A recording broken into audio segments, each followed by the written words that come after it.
აჩქარებული წესით განიხილავენ საკანონმდებლო ცვლილებებს, რომლითაც ოცნება განათლების რეფორმას აანონსებს. ოცნების ინიციატივით უნივერსიტეტებში ჩარიცხვის და კვოტების წესს სრულად განათლების სამინისტრო განსაზღვრავს.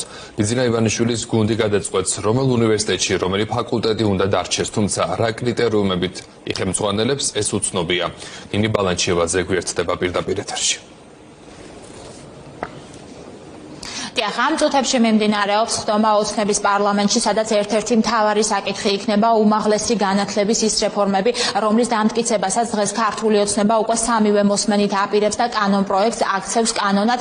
ამ რეფორმებთან დაკავშირებით კი არსებობს არაერთი კითხვა, მათ შორის ის, თუ რა კრიტერიუმებით შეარჩევს განათლების სამინისტრო უნივერსიტეტებს, სადაც დატოვებს კონკრეტულ ფაკულტეტზე, ან კითხვები იმასთან დაკავშირებით, ვინ იყვნენ ის ექსპერტები, რომელთან ერთადაც გაიარა კონსულტაცია სამთავრობო გუნდმა ამ რეფორმებთან დაკავშირებით. დღეს ჩვენ ეს ყველაფერი ვკითხეთ ზვიად გაბისონიას, რომელიც არის მთავარი მომხსენებელი სწორედ ამ საკითხისა უკვე 2 დღის განმავლობაში საკანონმდებლო ორგანოში. მათ შორის კითხვები არსებობს იმასთან დაკავშირებით, როდესაც ქართული ოცნება წარმოაჩენს ისე, რომ ისტორიული არის რეფორმები, რომლის გატარებასაც აპირებს როგორც სასკოლო რეფორმებს, ასევე უნივერსიტეტებში.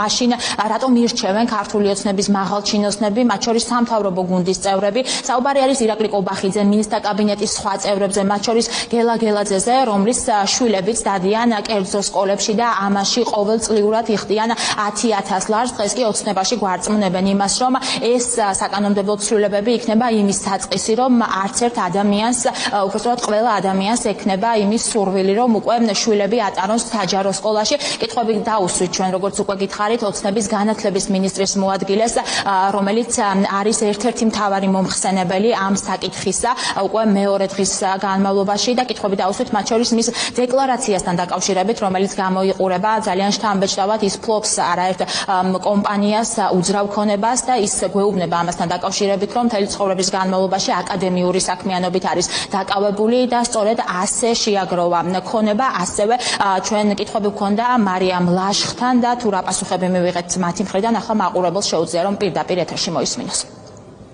ჩვენ ვფიქრობთ, რომ ეს იქნება სტუდენტებისთვის და ახალი თაობისთვის განხორციელებული საუკეთესო რეფორმა, რაც კი 30 წლის განმავლობაში ყოფილა. ჩვენ მივიღებთ მაღალი კატეგორიის სწავლებას. ჩემი შვილები ერთი სტუდენტია, რომელიც ვებსტერის უნივერსიტეტში სწავლობს ახლა, თბილისის კამპუსში, რა თქმა უნდა, მეორე ახლა ამთავრებს IBM-TF-ს, რომელსაც 12 წელია სწავლობს.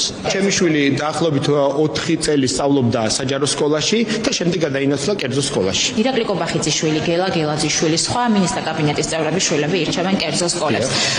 თუ ასეთი კარგი არის მაგალითად საჯარო სკოლები და თქვენ ატარებთ ამ რეფორმებს და ამბობთ, რომ ეს იქნება ისტორიული რეფორმები, მაშინ რატომ ირჩევენ ეს ადამიანები კერძო? ჩვენ დარწმუნებული ვართ, რომ ჩვენი რეფორმის განხორციელების შედეგად ყველას მოუნდება საჯარო სკოლებში შვილების სწავლება. ანუ მაღალი თანამდებობის პირების შვილები კერძოდან საჯარო სკოლებში გადაინაცვლებენ. ამაში ვარ ღრმად დარწმუნებული. საქართველო გახდება საგანმანათლებლო კერა.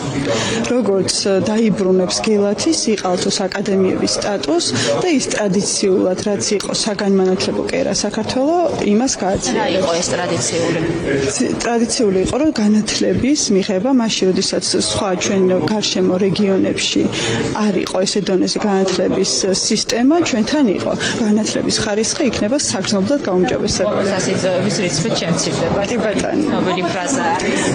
კი ბატონო. ირაკლი კობახიძე საკუთარი შვილებისთვის კერძო სკოლას ატოვებს. ეს ხო მანიპულაცია. ხო, აქამდე იყო ნახეთ, გამოწვევა იყო და მაგას ვამბობთ, რომ გამოწვევა არის ის, რომ სახელმწიფო უნივერსიტეტებში და მათ შორის საჯარო სკოლებში დღეს არის განათლება გამოწვევა და ამას ვცვლით. როგორც უკვე გითხარით, ამ წუთებში დაიწყო ოცნების პარლამენტში ხდომა, სადაც ერთ-ერთი მთავარი საკითხი იქნება უმაღლესი განათლების შესახებ საკანონმდებლო ცვლილებები. მომხსენებელი იქნება ზვიად გაბისონია და უკვე დღესვე გაიმართება მესამე მოსმენა განათლების კომიტეტზე და ამის შემდგომ ოცნების ეგრეთ წოდებული რეფორმების კანონ პროექტი კანონის სახეს მიიღებს.